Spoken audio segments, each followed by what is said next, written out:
Vou confessar aqui para vocês. Gente, eu tô muito, mas muito nervosa com o tamanho da responsabilidade de estar aqui nessa noite. Quando o pastor falou comigo, ele falou assim: esse mês você vai trazer uma palavra, amém? Falei, amém, pastor. Ele, pode ficar tranquila que não é nesse próximo domingo. Eu, ufa, Jesus, glória a Deus. Aí ele falou assim, eu vou ver aqui o tema, já te falo. Falei, tá bom. Aí ele foi e me mandou o tema. Ele mandou para mim assim, eu e minha casa quebraremos ciclos. Ele tá dando microfonia, eu não sei por onde. Queridos da minha vida, quando eu vi assim, eu e minha casa quebraremos ciclos, aí que a minha perna fez assim mesmo. Falei, Senhor. Aí ele falou assim, eu vou ver o dia direitinho, né, conforme a ordem, e eu te mando. Falei, amém. Depois ele me mandou a ordem, e seria o último. E eu tremi de novo, porque eu falei, Senhor, que responsabilidade terminar este ciclo. Depois de 3 domingos de uma palavra, sabe, veio a primeira palavra que foi bênção, a segunda bênção, a terceira bênção. E eu falei, Senhor, domingo passado eu estava aqui, sentada aqui enquanto o Cacá ministrava a palavra. E eu sentada aqui, eu abaixei a cabeça e eu falei, Senhor, tem misericórdia de mim, porque semana que vem eu tô lascada para transmitir aquilo que tu tem para falar. Mas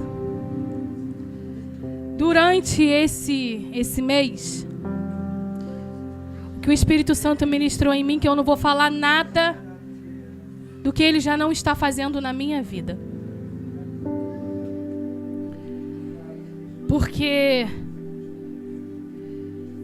eu tenho algo comigo, querido, que toda vez que eu subo para ministrar, eu tenho algo comigo que eu sempre falo, Senhor, eu não quero falar nada que eu não viva. Eu não quero dizer nada que eu não possa viver e que eu não possa fazer.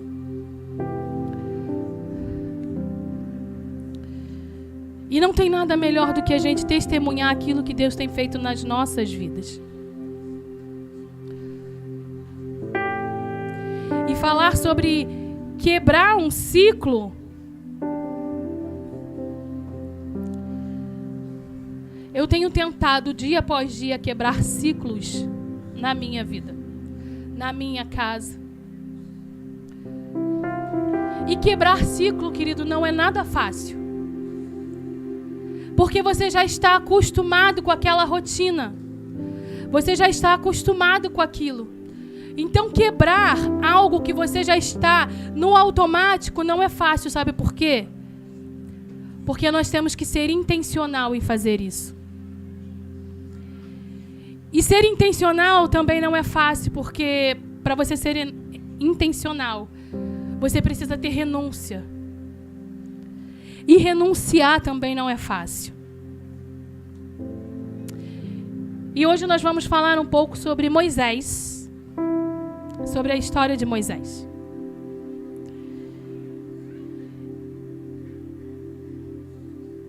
E todos nós conhecemos a história de Moisés. E Moisés, o propósito de vida de Moisés foi quebrar um ciclo. O ciclo de um povo. Um povo que foi parar no Egito, que viveu por muitos anos no Egito, e que depois de um tempo começou a ser escravizado. E Deus viu em Moisés a capacidade de quebrar um ciclo. E eu quero começar lendo lá em Gênesis, capítulo 50, no verso 24.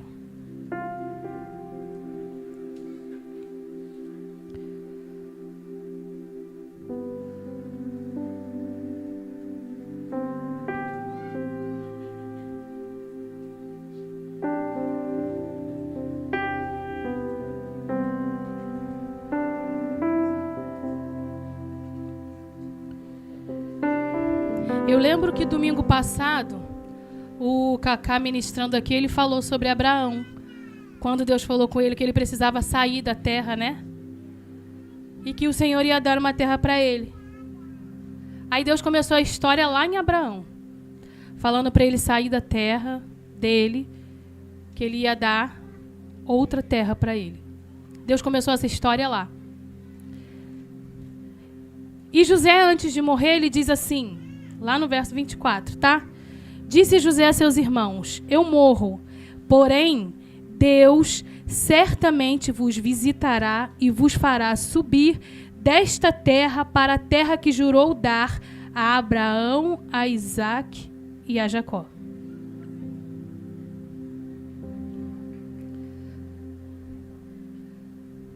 O povo de Israel foi parar no Egito justamente com a história de José, que José foi vendido, né? Todo mundo sabe dessa história. E quando a família de José foi para lá, começa a história do povo de Israel lá no Egito. Por um período foi bom, eles foram abençoados naquele lugar. Mas depois de um tempo, eles começaram a ser escravizados naquele lugar. E depois de um tempo, eles começaram a povoar demais aquele lugar. E, com isso... Ei.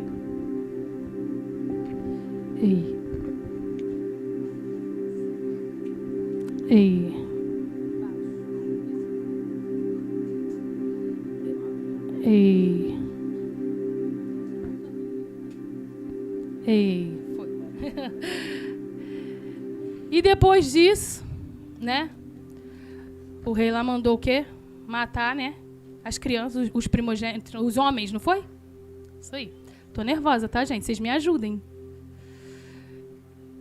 Aí as parteiras começaram o quê? A não obedecer porque tinham temor, porque sabiam a quem aquele povo servia. Então começaram a não fazer. E depois o rei foi lá e questionou as parteiras ainda. Mas continuou o decreto, mandou matar e tal, até que chega lá na história de Moisés e que a mãe de Moisés coloca ele no cestinho, pá, vai. Né? Moisés é criado lá no Egito pela filha do faraó. E acontece tudo, né? O que aconteceu. E Moisés cresce, vira um homem com um propósito. Que no início ele ainda não sabia que ele tinha um propósito de quebrar um ciclo. Talvez você chegou aqui hoje sem saber que você tem um propósito de quebrar um ciclo. E o que é um ciclo? O que é um ciclo para você? Alguém pode me dizer o que acha que é um ciclo?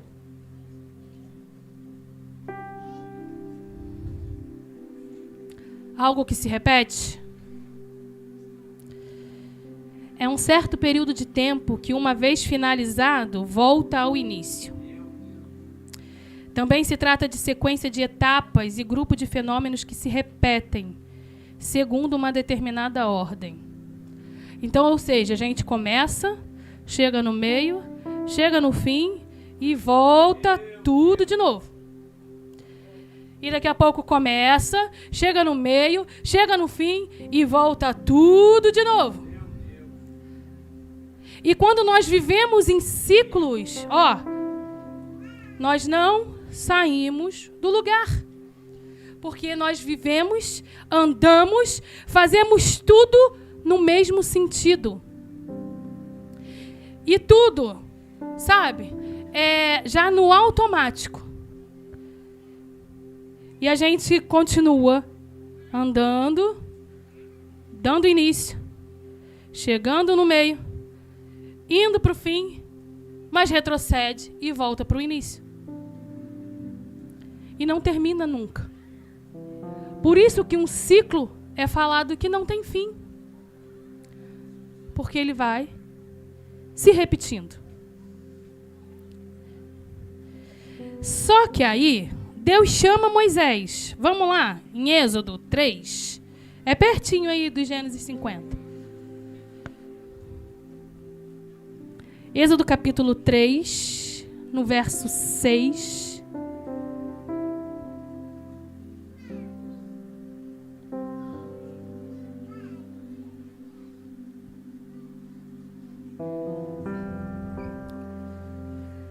E disse mais: Eu sou o Deus de teu pai, o Deus de Abraão, o Deus de Isaque e o Deus de Jacó. Moisés escondeu o rosto, porque temeu olhar para Deus. Disse ainda o Senhor: Certamente vi a aflição do meu povo, que está no Egito, e ouvi o seu clamor por causa dos seus exatores. Conheço-lhe o sofrimento.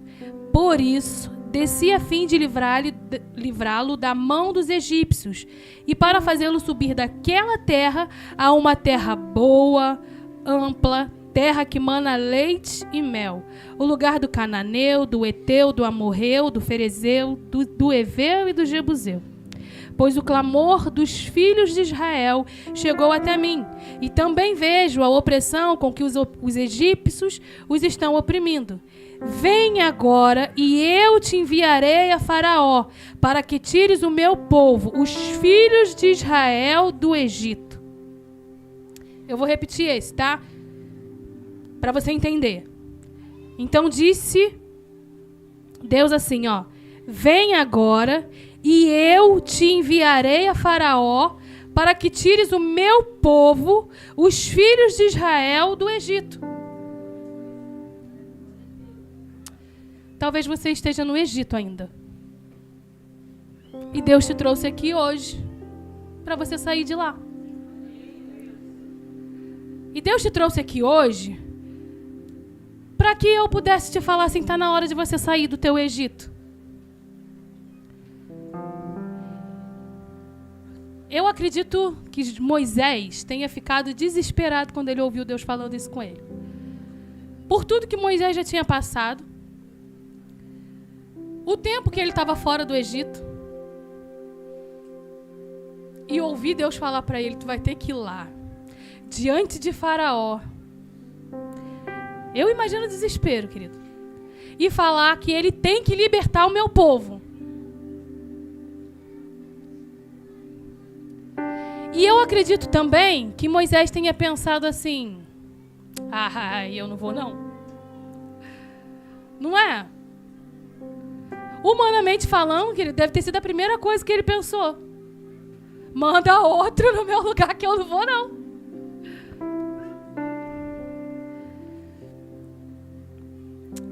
Só que ele vai. Ele consegue de início um bom relacionamento com o Faraó? Não. Mas ele desiste? Não. Sabe o que acontece com a gente? Primeiro que a gente nunca quer ir. Segundo que quando a gente tenta a primeira vez, deu ruim, a gente desiste. Já junta como diz o ditado, a fome com a vontade de comer. Eu já não queria ir. Eu fui, não deu certo, vou nada, eu volto. Desiste. Moisés não, ele não desistiu. E Moisés fez algo que, ele foi, não deu certo, ele voltou, foi lá em Deus, falou com Deus que não estava dando certo. E Deus foi lá e mandou ele fazer de novo. Deus ainda deu para Moisés algumas artimanhas, que foram as pragas, foram tudo, para forçar Faraó a liberar o povo. Só que tem um detalhe. Depois de todo o esforço de Moisés, depois de tudo que Moisés fez, o povo vai. O mar se abre, eles passam. Deus fez coisas extraordinárias, era a coluna de fogo. Deus fez algo sobrenatural para aquele povo conseguir sair do Egito. Moisés consegue. Eles saem. Mas sabe o que acontece? O povo fica preso num ciclo, Douglas. Algo que era para ser rápido demora 40 anos. Talvez tenha algo na tua vida que já era para ter acontecido ontem, mas por você estar no teu ciclo repetitivo, está se tornando anos e anos e anos.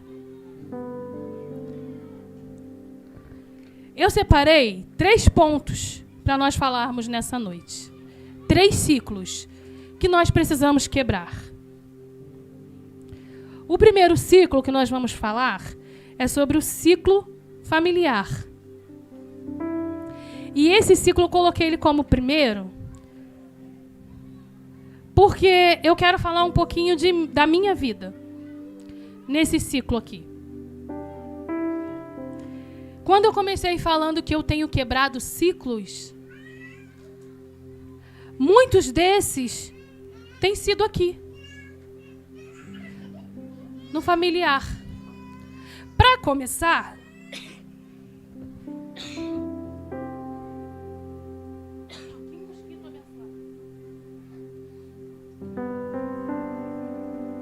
eu acho que eu engoli. Mas amém. Eu não sei o que ele veio fazer na minha boca, mas... E para começar assim, eu queria testemunhar algo para vocês. Quando eu era criança, eu coloquei algo na minha cabeça. Primeiro que assim, né, eu vou contar um pouquinho. Minha mãe e meu pai eram casados. Porém, o meu pai era alcoólatra. Eu era a irmã mais velha. Minha mãe saía para trabalhar para sustentar a casa. O meu pai levantava de manhã e ia para a porta do bar. E ficava lá. Aí, quase sempre, chegava alguém lá em casa assim, ô de casa, Jorge está caído lá na rua. Aí quem ia atrás do meu pai? A filha mais velha. Porque minha mãe estava trabalhando. Os mais novos não podiam ir. E o meu pai tinha uma mania de comprar meia dúzia de ovos. Aí pensa comigo. Eu chegava na rua, na porta do bar, na escadaria, seja lá onde fosse. Não, gente, ainda tinha uma escadaria. Vocês vão rir comigo, tá? Só para descontrair um pouquinho. E ele tinha uma mania de passar por uma escadaria que, na verdade, não era uma escada feita direitinho. Sabe essas escadas assim, feitas meia boca de terra, que quando chove o degrau desaparece, aquilo escorrega? Era isso. Ele queria passar por ali. E, na maioria das vezes, ele não conseguia subir a escada toda. E ficava caído ali. Só que ele caía e deixava meia dúzia de ovos do lado. E eu, com 6, 7 anos... Eu não sabia se eu carregava o meu pai caído, bêbado, ou se eu pegava meia dúzia de ovos. Porque pelo menos ia ter meia dúzia de ovos pra gente comer. Então, tipo, olha a luta. Mas com custo, eu conseguia. Levava os 2 para casa, na maioria das vezes dava certo. Tá? Eu levava ele, os ovos, estava tudo certo também. Só que isso era uma constante. E automaticamente eu fui crescendo. E eu fui falando assim, eu não quero casar. Eu não vou casar. Eu olhava ao redor, os meus familiares, as minhas tias, na maioria delas, todos os relacionamentos não eram bons.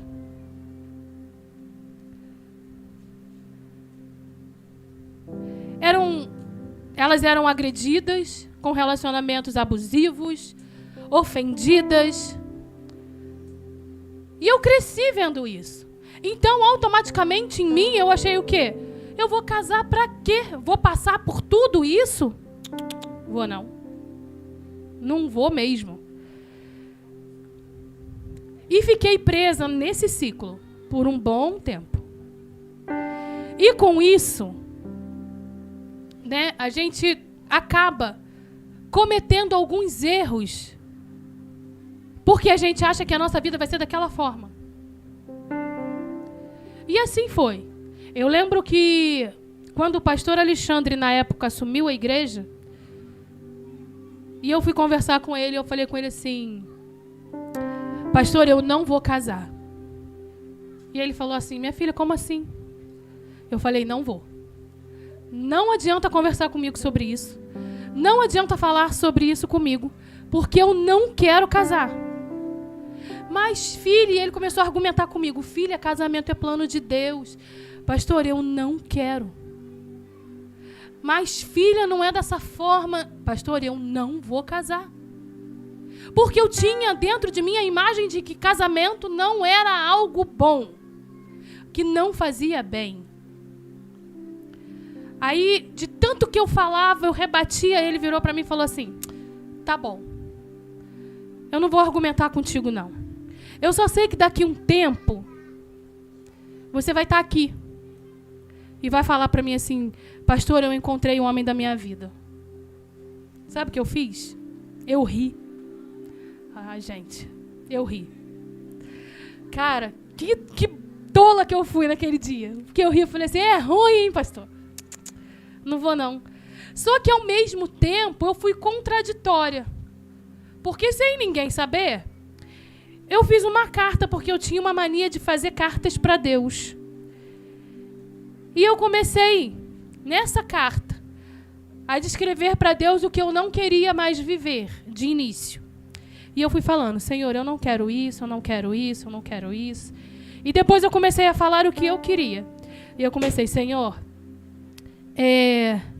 se for da tua vontade que eu tenha alguém, eu quero encontrar um homem que seja, em primeiro lugar, seja um homem de Deus, comprometido com a tua obra, que te sirva, que te adore em primeiro lugar, que seja um bom marido, que cuide bem de mim e que, se eu tiver filhos, um dia possa ser um bom pai.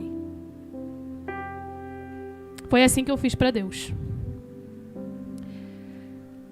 E num tempo depois,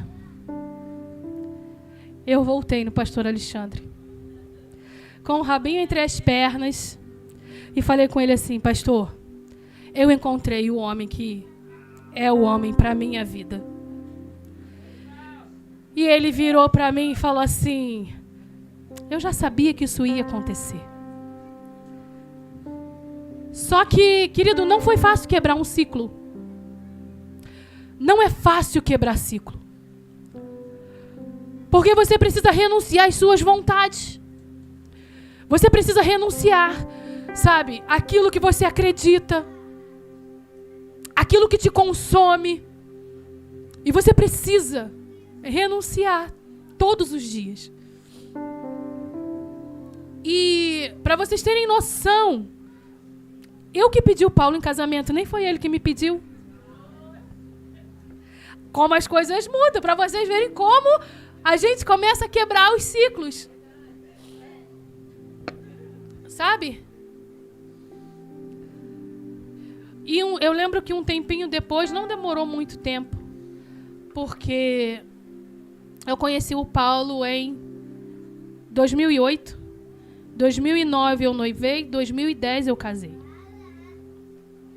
E quando a gente foi noivar, nós demos um de doido, tá?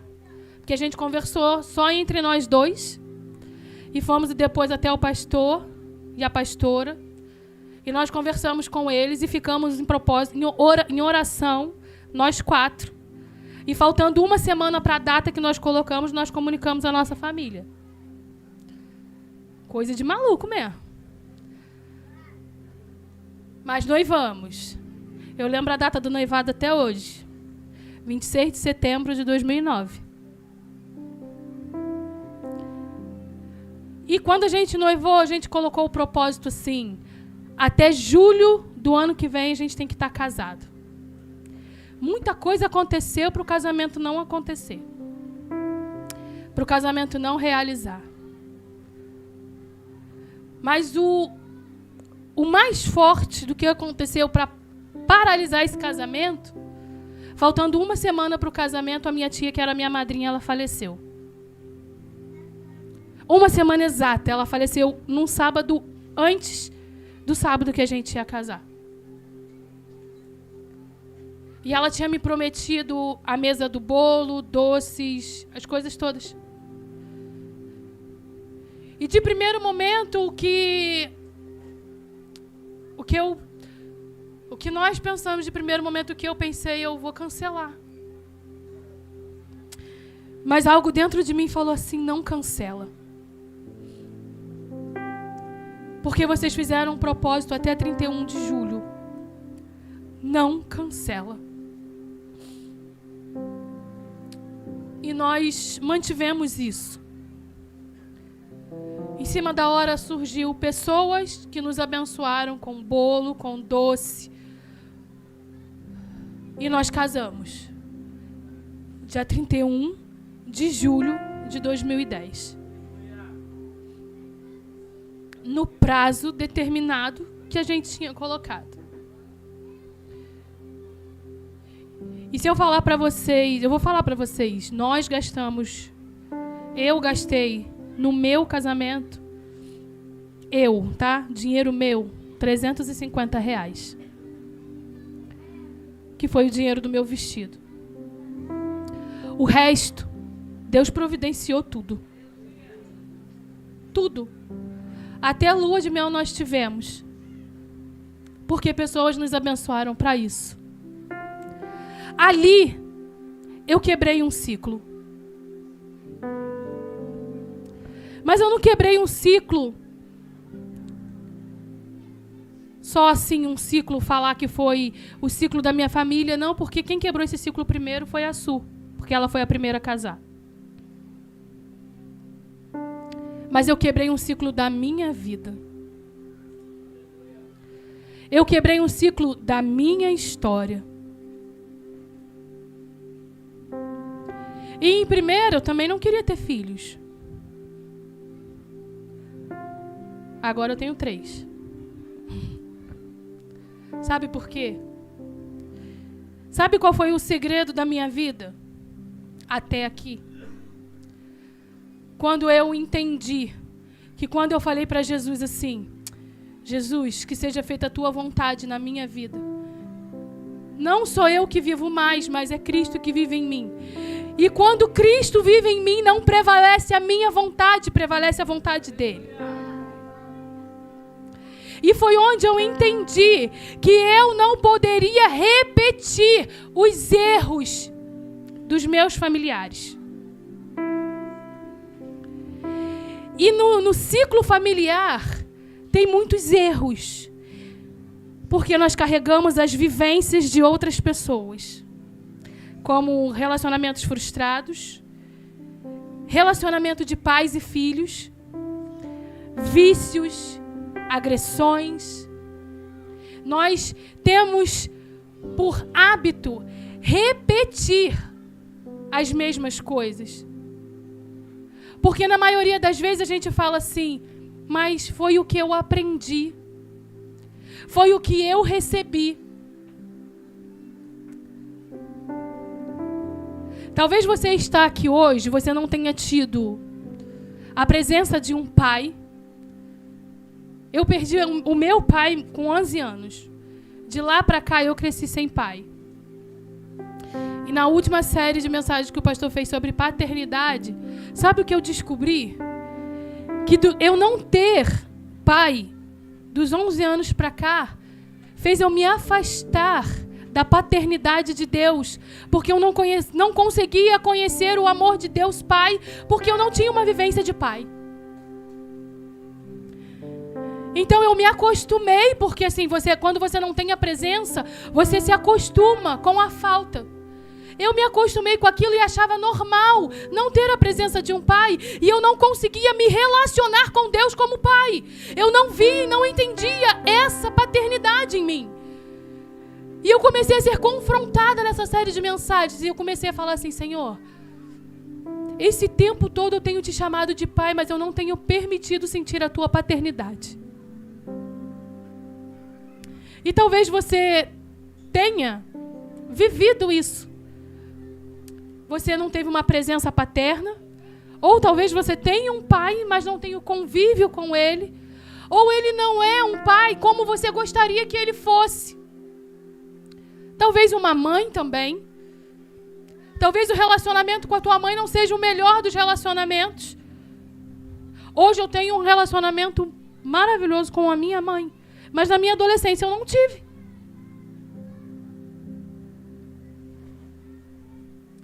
Quer ver uma coisa que me atrapalha muito, que me atrapalhou e eu estou tentando quebrar isso? Foi com a minha filha. Porque como eu fui a irmã mais velha, eu tomei responsabilidades.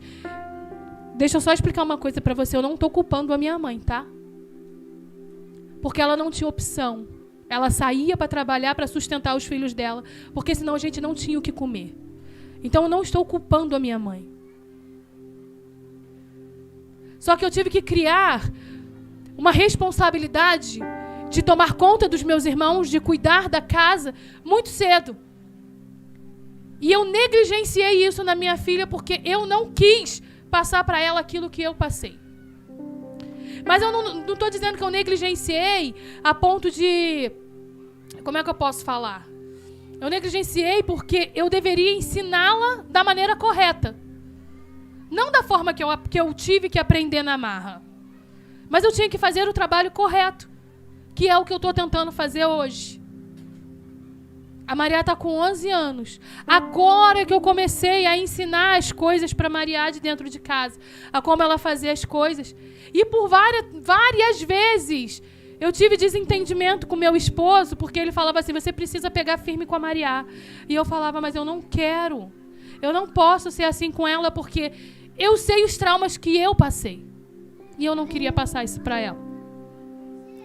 Só que às vezes a gente não quer repetir os traumas como é comigo. Mas às vezes nós fazemos pior, porque nós reproduzimos para os nossos filhos aquilo que nós passamos.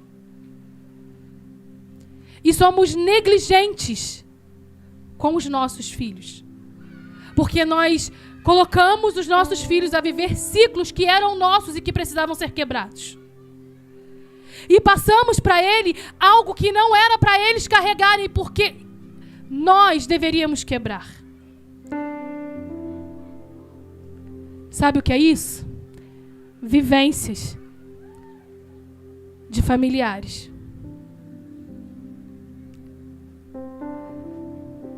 Sabe uma outra coisa? Não estou me entendendo com meu marido, não. É melhor separar, cada um para um canto. Sempre foi assim lá na minha família, é tudo assim mesmo.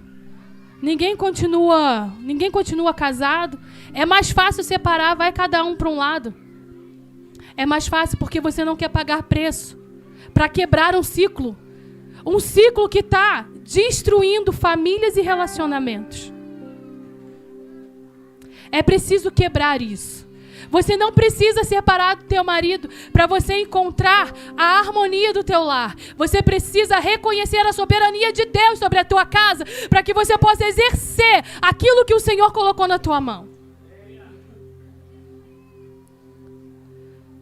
Eu contei a história do casamento.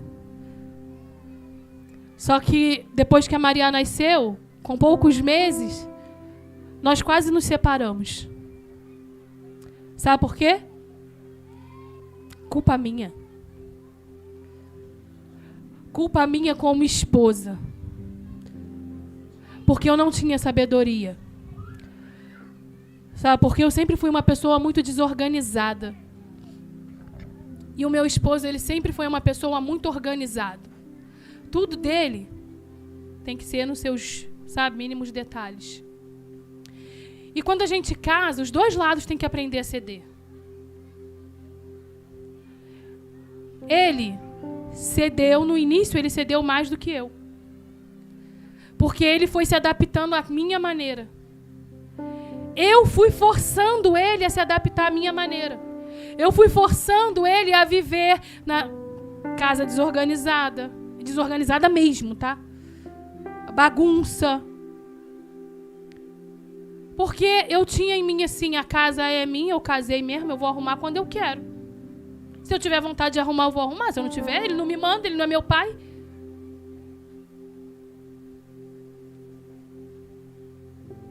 Quando eu quiser fazer, que eu tiver com vontade, eu vou lá e faço. Eu estou cansada, não quero fazer agora.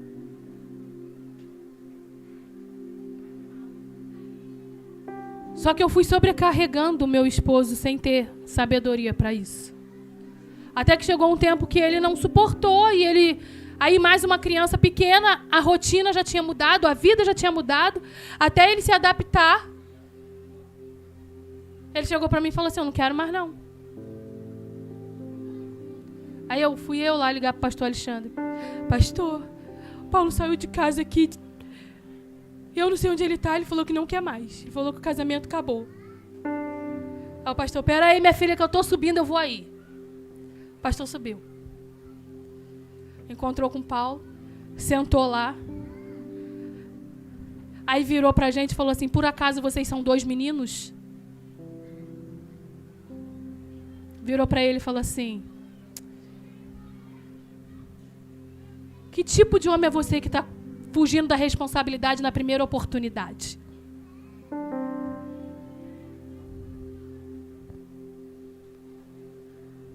E sentou com a gente, conversou. E estamos nós aqui. Para a glória de Deus. Só que você acha que eu aprendi naquela época? Não. Não aprendi não, gente. Eu continuei repetindo a mesma coisa. Eu continuei repetindo o mesmo ciclo. Eu fazia quando eu queria. Aí eu comecei a dar algumas desculpas, sabe?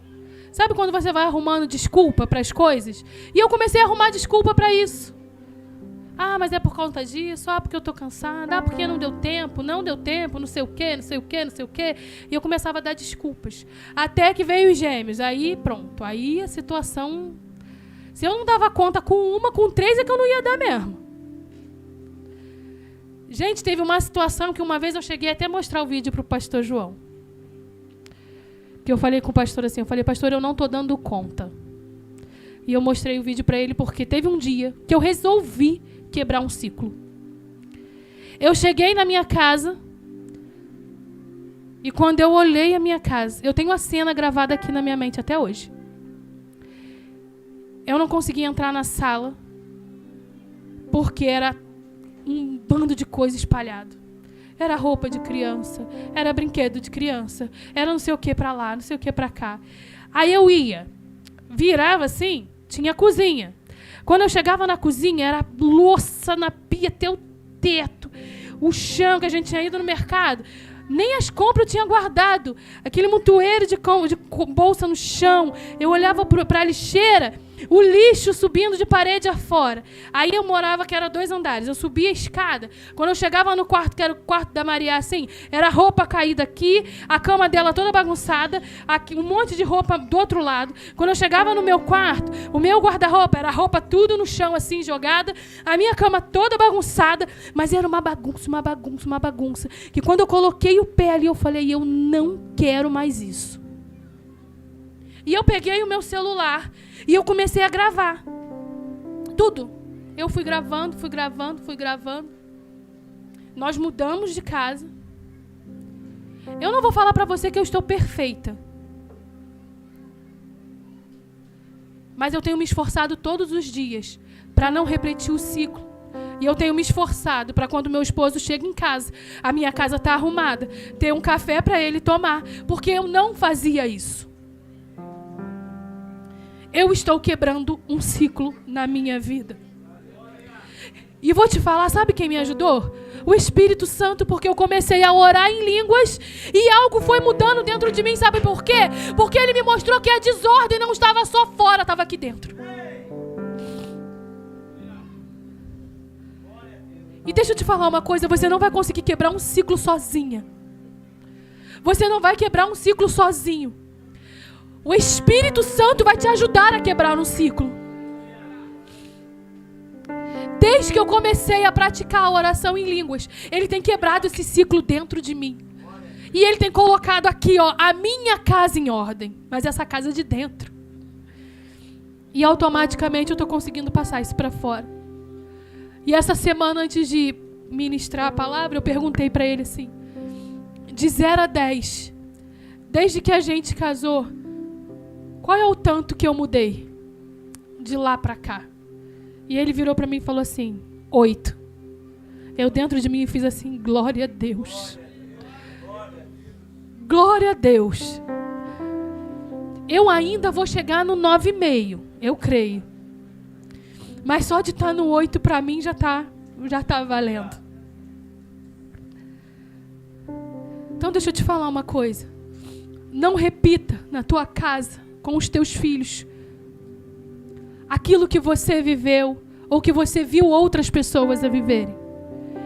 Seja você o primeiro a quebrar um ciclo. Ao invés de você repetir algo ruim, mostre para os teus filhos que tem possibilidade de ter uma vida mudada e transformada. Seja o canal, seja o Moisés lá na tua casa, para começar a quebrar o ciclo. Ponto 2 é o ciclo espiritual, e eu vou correr por causa do tempo. O ciclo espiritual é a inconstância. Sabe aquela inconstância de que hoje eu tô, amanhã eu não tô? Hoje eu tô muito bem para ir no culto. Ai, mas hoje eu tô muito cansado, ou eu tô triste, eu não vou. Sabe aquela... eu não vou no culto não, porque a Giovana passou por mim e não falou comigo. O que eu vou fazer lá? Ela só consegue ser crente dentro da igreja, na rua ela não é?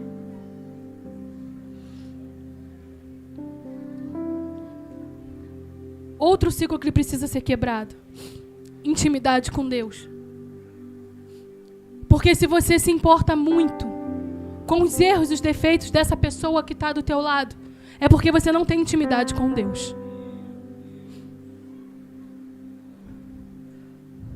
Porque se você tiver intimidade com Deus, você vai saber reconhecer nele que os erros dele não podem te atrapalhar de ter um relacionamento com Deus, porque Deus tem que ser o primordial na tua vida, independente das atitudes das pessoas. E através de você, ele possa ver o Jesus que há em você e não praticar mais aquele erro. Nós precisamos aprender a quebrar ciclos de relacionamento entre nós. No sentido de que quanto mais intimidade com Deus eu tenho, mais eu consigo servir o meu irmão, sem olhar as falhas, os defeitos que ele tem. Sabe por quê? Porque eu também tenho falhas e eu também tenho defeitos. Eu também sou uma pessoa difícil, que talvez eu olhe no espelho, tem dias que eu olho no espelho e falo assim, misericórdia, como Jesus pode me amar. Mas nós precisamos quebrar esse ciclo, porque é mais fácil eu olhar para o erro do meu irmão e colocar ele como culpado, do que eu assumir que o problema está em mim e eu preciso renunciar e quebrar esse ciclo da minha vida para que eu possa viver em intimidade com Deus. O terceiro ponto, o ciclo da falta de identidade, a inferioridade. Sabe aquela assim, eu não posso, eu não consigo, eu não sou capaz. Vamos ler Êxodo 3, 11 e 12.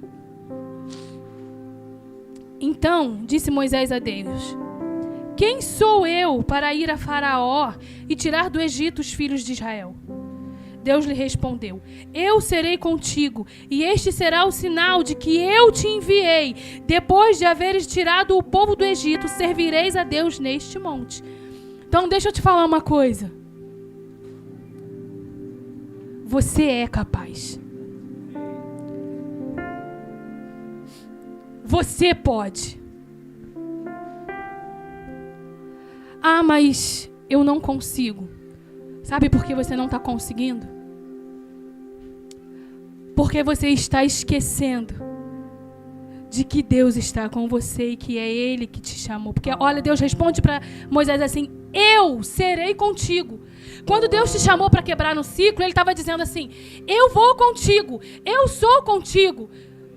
Então você vai conseguir, você pode, porque eu sou contigo. Sozinho você não pode não. Mas eu estou com você, eu te capacito, eu vou com você. Então você pode quebrar, você pode se levantar e quebrar esse ciclo que você fica.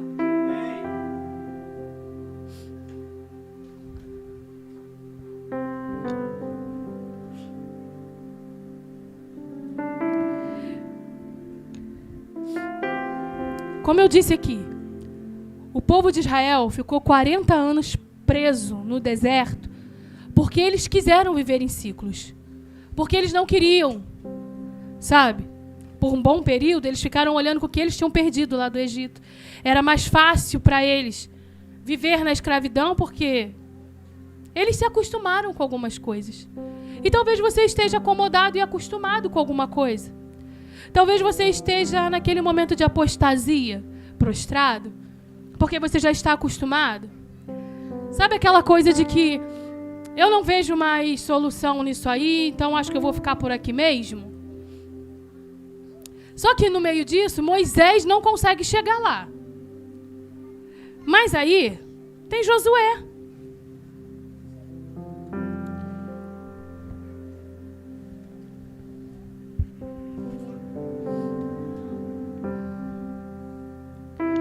Josué, ele concluiu o ciclo que Moisés começou a quebrar.